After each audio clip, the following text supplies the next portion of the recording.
యమ్మీ spicy red rice ఈరోజు నేను మీకోసం చేయబోతున్నాను.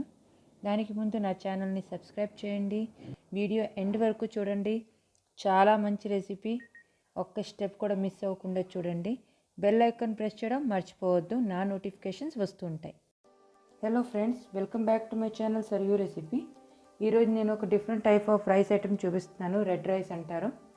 ఎలా చేయాలి ఏంటి అన్నది చూద్దాము. ఆయిల్ వేసుకుందాం. ఆయిల్ హీట్ ఎక్కింది, జస్ట్ అందులో పులావ్ ఆకులు వేసుకుందాం. నెక్స్ట్ జీలకర్ర,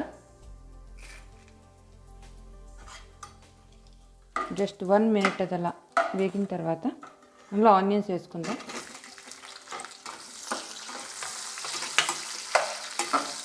నేను ఒక మీడియం సైజు ఒక 2 ఆనియన్స్ తీసుకున్నాను. నేను ఈ గ్లాస్తో రైస్, బాస్మతి రైస్ ఒక 2 గ్లాసెస్ తీసుకున్నాను. నేను వాటర్లో సోక్ చేసి పెట్టాను. దానికి మీడియం సైజ్వి ఒక 2 ఆనియన్స్ తీసుకున్నా. ఇవి కొంచెం వేగాలి. ఆనియన్స్ ఇలా వేగాలి, కలర్ మారాలి కొంచెం. ఇప్పుడు అందులోని నేను ఒక 2 పొటాటోస్ తీసుకున్నా కట్ చేసి. నేను రైస్ తక్కువ కాబట్టి తక్కువ తీసుకున్నాను. ఎక్కువ చేసుకునే పని అయితే కొంచెం ఎక్కువ తీసుకోవచ్చు. ఇప్పుడు వీటిని కలపాలి. ఇందులో ఆయిల్ ఎక్కువ పడుతుంది కొంచెం ఈ రైస్ ఐటమ్కి. ఒక 2 మినిట్స్ వేగాలి. 2 మినిట్స్ అయిపోయింది, వేగిపోయింది. ఇప్పుడు ఇందులో మనం సోక్ చేసి పెట్టుకున్న రైస్ వేసుకుందాం.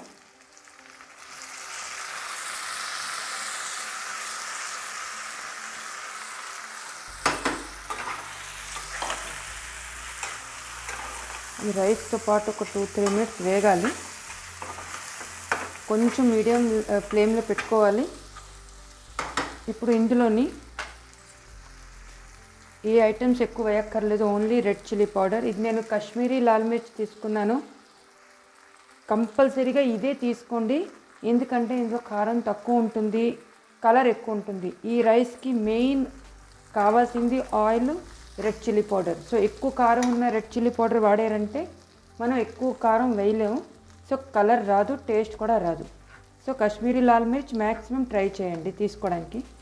నేను 2 గ్లాసెస్కి ఆల్మోస్ట్ 2 స్పూన్స్ వేసాను ఫుల్గా.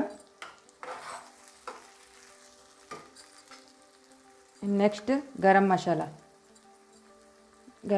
1.5 స్పూన్ వేసాను. దీన్ని బాగా మిక్స్ చేసుకోవాలి. చూడండి కలర్ ఎంత డార్క్ వచ్చిందో. దీనికి మెయిన్ కారమేనండి, కారం, ఆయిల్. అందుకే కారం తక్కువ ఉన్నది తీసుకోవాలి. ఒక 2 టమాటోస్ తీసుకున్నాను. ఇప్పుడు ఇందులో యాడ్ చేసుకుందాం.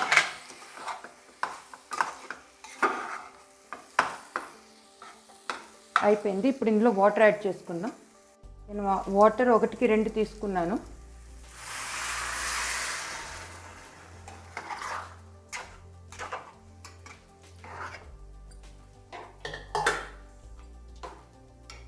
సాల్ట్ యాడ్ చేసుకుందాం.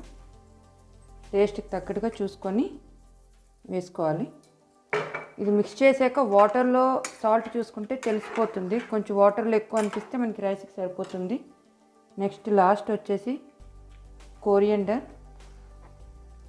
అండ్ కొంచెం కసూరి మేతి.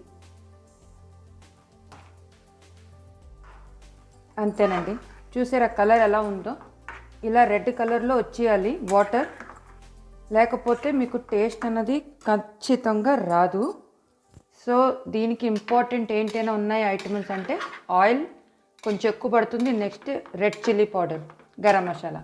ఆ రెడ్ చిల్లీ పౌడర్ మస్ట్గా కాశ్మీరీ లాల్ మిర్చే వాడాలి, దాంట్లో కారం చాలా తక్కువ ఉంటుంది. సో ఇప్పుడు దీన్ని మూత పెట్టుకొని ఒక 2 విజిల్స్ 3 విజిల్స్, అంటే మన రైస్ బట్టి, మీరు ఏ రైస్ వాడతారో దాన్ని బట్టి 2 కానీ 3 కానీ మనం తీసుకోవాలి విజిల్స్.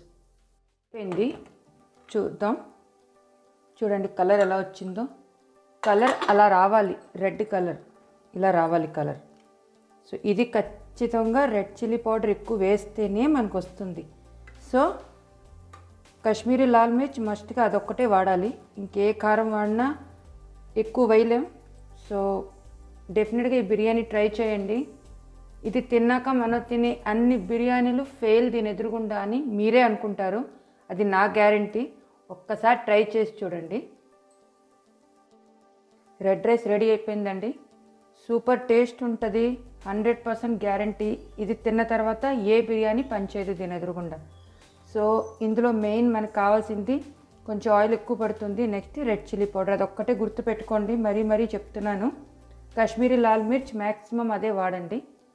నెక్స్ట్ వచ్చేసి ఈ వీడియో నాది మీకు నచ్చినట్లయితే లైక్ అండ్ షేర్ చేయండి. ఇంకా సబ్స్క్రైబ్ చేయకపోయి ఉంటే సబ్స్క్రైబ్ చేయండి. ఇంకా మంచి రెసిపీస్తో మీ ఎదురుగా వస్తాను.